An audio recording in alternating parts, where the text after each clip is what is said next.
Vamos a mais um encontro com os assuntos relevantes da última semana? Vem comigo! Começando pelos Estados Unidos, essa semana foi marcada pelas midterms, que são as eleições de meio de mandato. Agora que Joe Biden completou 2 anos como presidente dos Estados Unidos, acontecem as eleições do Congresso e Senado. E uma disputa acirrada entre democratas e republicanos. Ao longo dos próximos dias a gente vai saber o resultado disso. Tivemos a divulgação de alguns indicadores econômicos e vem chamando bastante atenção o crescimento dos juros hipotecários nos Estados Unidos. Como você pode observar no gráfico ao lado, no início do ano, em janeiro, era algo em torno de 3,3%, e agora o último resultado em novembro já aponta uma alta de 7,14%. Saiu também o tão esperado CPI, que é o índice que mede a inflação, e ele começou a dar os primeiros sinais de arrefecimento. No mês de outubro, a inflação teve um aumento de 0,4%, quando o esperado era um aumento de 0,5%.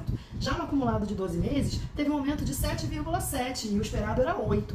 E o núcleo da inflação, que é quando você retira aqueles itens de maior volatilidade, como energia e alimentos, ficou em 6,3% de aumento, quando o esperado era 6,5%.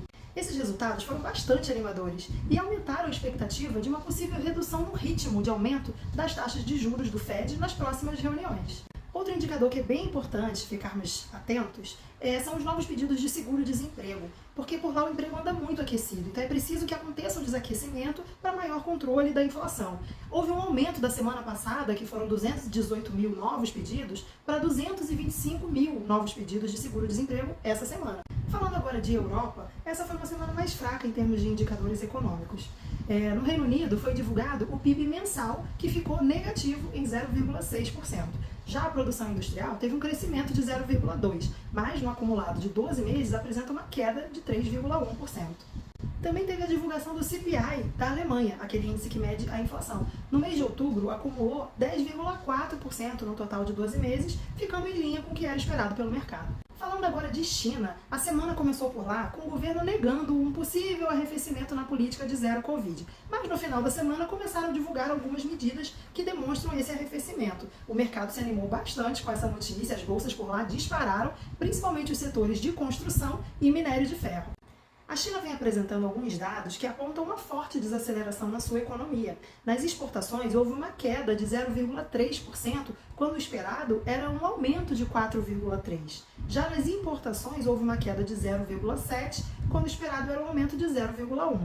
A inflação ao consumidor apontou um aumento de 2,1% na variação anual e a inflação ao produtor uma queda de 1,3%.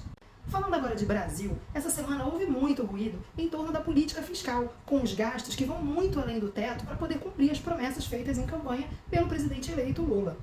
Inicialmente eram estimados gastos extras em torno de 100 bilhões, o que já é bastante, e agora está se falando em 175 a 200 bilhões de gastos extras. A questão é, como financiar esse aumento expressivo nos gastos públicos? Acabamos de ver esse filme recentemente, logo ali no Reino Unido, e o final... Na quinta-feira, após algumas falas do presidente eleito Lula, mostrando uma despreocupação com o controle fiscal, causou um rebuliço no mercado. O real sofreu uma forte desvalorização, chegando a valer 5,40 do dólar, e a bolsa fechou em queda de 3,35. Já na sexta-feira, houve uma reviravolta após a divulgação das medidas de flexibilização da política de Covid-0 na China. A Bolsa Brasileira recebeu super bem essa notícia, fechou em alta de 2,26%, puxada principalmente pela alta do minério de ferro e do petróleo. Falando agora de alguns indicadores econômicos, as vendas no varejo andam bem aquecidas por aqui. No mês de setembro, houve um aumento de 1,1%. Já no acumulado de 12 meses, esse aumento foi de 3,2%, bem acima do esperado, que era 1,4%. Saiu também o IPCA, que mede a inflação oficial do país. No mês de outubro, houve um aumento de 0,59%, um pouco acima do esperado, que era 0,48%. Mas no acumulado de 12 meses, houve uma queda. De setembro, que era 7,2%, caiu para 6,47% em outubro.